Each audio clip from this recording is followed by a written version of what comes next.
There once lived a man and his wife, who had long wished for a child, but in vain.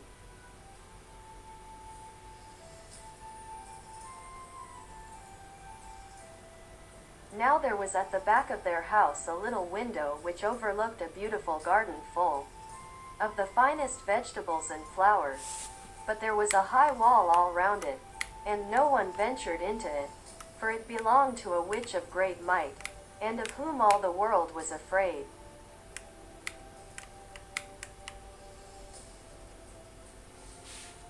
One day that the wife was standing at the window, and looking into the garden, she saw a bed filled with the finest rampion, and it looked so fresh and green that she began to wish for some, and at length she longed for it greatly.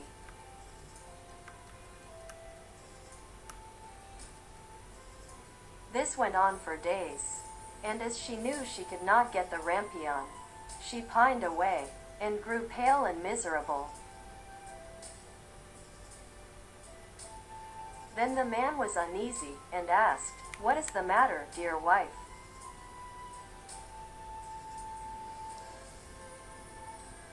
"Oh," answered she, "I shall die unless I can have some of that rampion to eat that grows in the garden at the back of our house."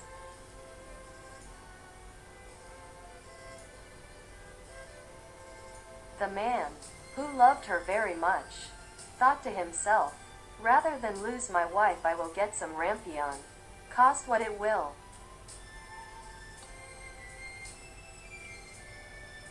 So in the twilight he climbed over the wall into the witch's garden, plucked hastily a handful of rampion and brought it to his wife.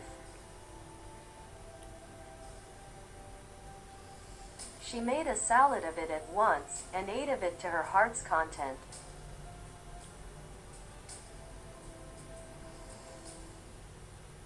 But she liked it so much, and it tasted so good, that the next day she longed for it thrice as much as she had done before.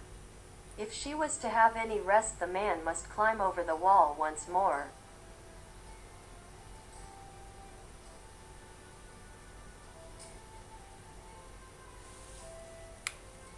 So he went in the twilight again, and as he was climbing back, he saw, all at once, the witch standing before him, and was terribly frightened, as she cried, with angry eyes, "How dare you climb over into my garden like a thief, and steal my rampion? It shall be the worse for you."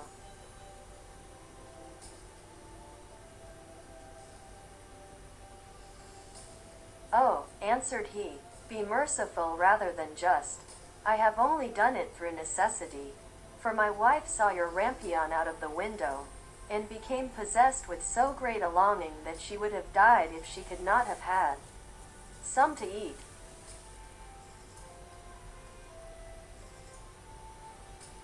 Then the witch said, "If it is all as you say, you may have as much rampion as you like. On one condition, the child that will come into the world must be given to me. It shall go well with the child, and I will care for it like a mother."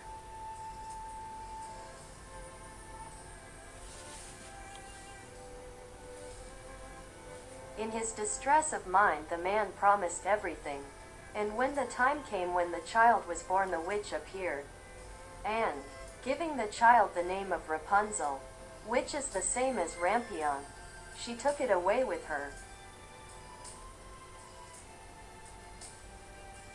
Rapunzel was the most beautiful child in the world.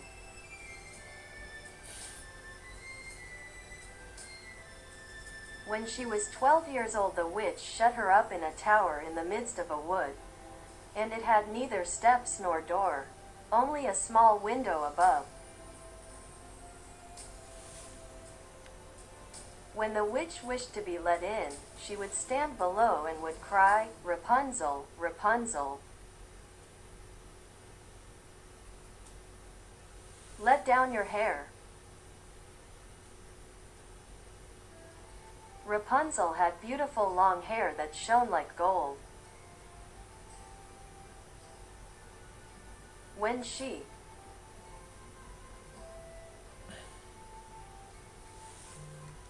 heard the voice of the witch, she would undo the fastening of the upper window, unbind the plaits of her hair, and let it down 20 ells below, and the witch would climb up by it.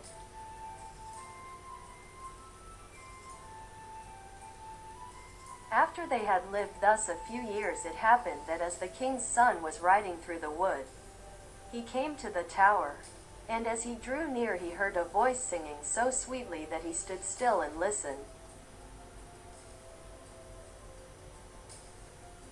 It was Rapunzel in her loneliness, trying to pass away the time with sweet songs. The king's son wished to go into her, and sought to find a door in the tower, but there was none.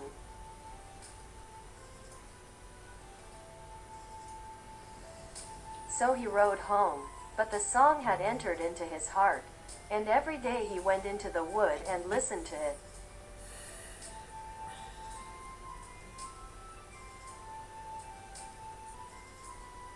Once, as he was standing there under a tree, he saw the witch come up, and listened while she called out, "O Rapunzel, Rapunzel, let down your hair."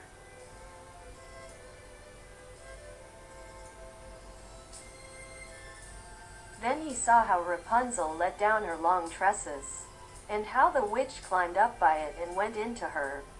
And he said to himself, "Since that is the ladder, I will climb it, and seek my fortune."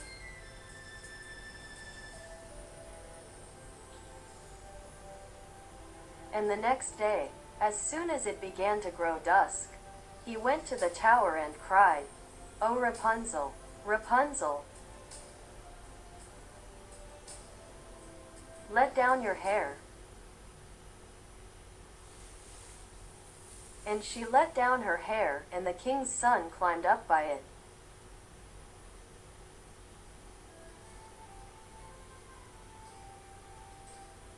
Rapunzel was greatly terrified when she saw that a man had come into her, for she had never seen one before. But the king's son began speaking so kindly to her, and told how her singing had entered into his heart, so that he could have no peace until he had seen her herself.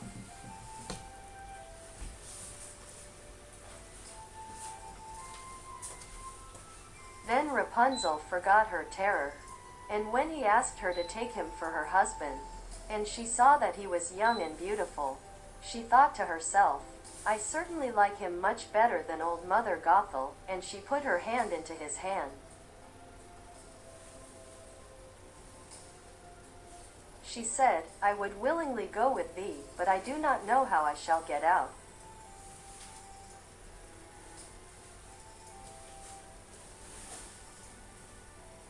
"When thou comest, bring each time a silken rope, and I will make a ladder, and when it is quite ready I will get down by it out of the tower, and thou shalt take me away on thy horse."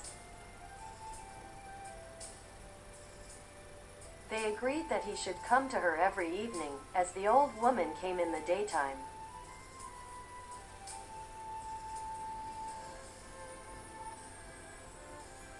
So the witch knew nothing of all this until once Rapunzel said to her unwittingly, "Mother Gothel, how is it that you climb up here so slowly, and the king's son is with me in a moment?" Quote, "O wicked child," cried the witch, "what is this I hear? I thought I had hidden thee from all the world, and thou hast betrayed me."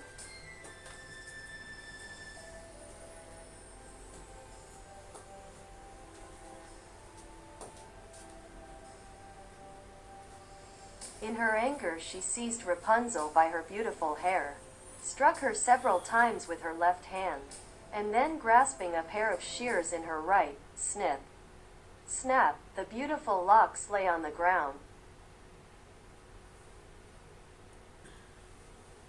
And she was so hard-hearted that she took Rapunzel and put her in a waste and desert place, where she lived in great woe and misery.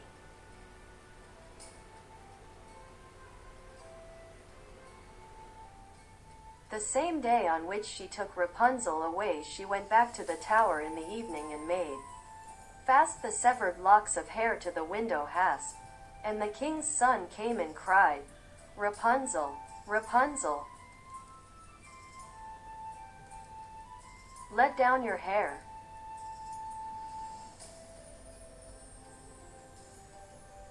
Then she let the hair down, and the king's son climbed up.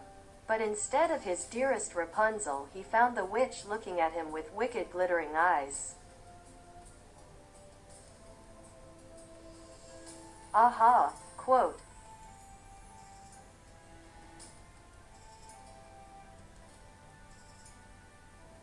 Cried she, mocking him, "You came for your darling, but the sweet bird sits no longer in the nest, and sings no more. The cat has got her, and will scratch out your eyes as well." Rapunzel is lost to you, you will see her no more.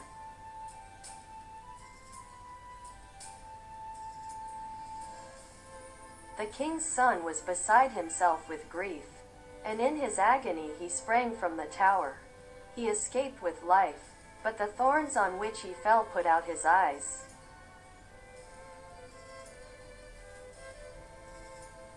Then he wandered blind through the wood, eating nothing but roots and berries, and doing nothing but lament and weep for the loss of his dearest wife.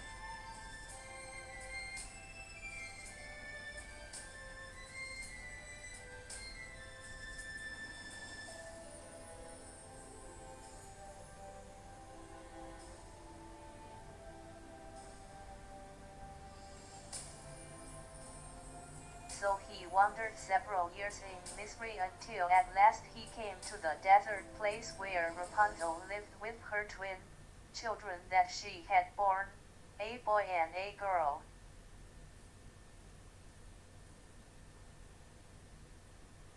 At first he heard a voice that he thought he knew, and when he reached the place from which it seemed to come, Rapunzel knew him, and fell on his neck and wept.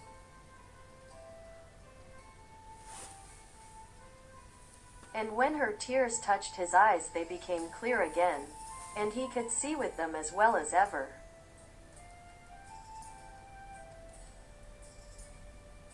Then he took her to his kingdom, where he was received with great joy, and there they lived long and happily.